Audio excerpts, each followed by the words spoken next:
what was your idea of like a musical theater leading man when you were growing up? Like, did you like, I don't know, I mean, like back, like I'm doing the math, like, was Glee on? Were you like into that stuff? Interesting. I mean, great question. High School Musical? Was Yeah, that I on guess the radar? that was really what I grew up with. Like, did you see like Broadway musicals that really Yeah, informed you? because my mom worked for the acting union for equity, so I saw a lot of great stuff growing up. I mean, Hair comes to mind now. Yeah.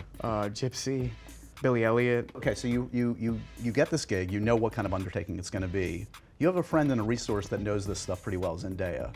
Yeah, absolutely. Did you talk to her about it? Yeah, I did because of The Greatest Showman, and which she had a great experience on. Also, Rebecca Ferguson is in The Greatest Showman, and just about fully throwing yourself into a project of a certain tone. That tone just being very generous and heartfelt, and yeah, weirdly like bones and all, and they're all, even if it's a cannibal movie, there's like a very grounded quality to it. I guess that's the conceit almost. Or even Dune, that takes place 8,000 years in the future, but the acting or that's why it works. The humanism is whatever is natural. Like, is the secret sauce just commitment? Just Yeah, like, absolutely. Just, you can't do this half-assed. You can't do 60%. Absolutely. That's where I felt like back to the drawing board, like in Harry Schiffman, my high school teacher, kind of in my ear, if I wasn't committed in a scene, or if you felt like I was trying to wink my way through it or something, for lack of a better expression, and then he would come down hard on me. So that was the same thing here. Like, that's my point about, you know, acting with Kayla or with kids.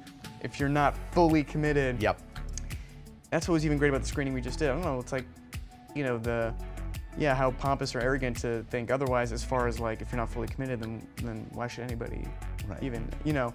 But that I don't want to rain on my parade either in that way. I feel like I was pretty quickly in that, but it was surreal because my lessons, starting with Homeland and then on Interstellar, in the last 10 years of my career have all been about trying to find the seriousness in a moment.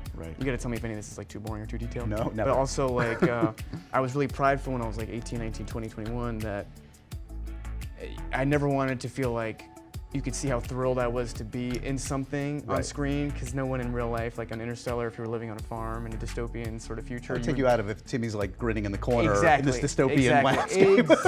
Exactly. So even if I'm in a Chris Nolan movie. Exactly. So there was sort of like, you know, and I was proud that I feel like that doesn't come. Even the scene where Matthew McConaughey says goodbye in Interstellar, and I feel like that's I'm proud of that. And here was the inverse, where I could sort of free up and be as thrilled as a young man would be playing Willy Wonka, or how Willy Wonka would be feeling in these scenes. But that wasn't evident. It was really it was like against learning, all these instincts that you've like been like bringing up. It was strange at first.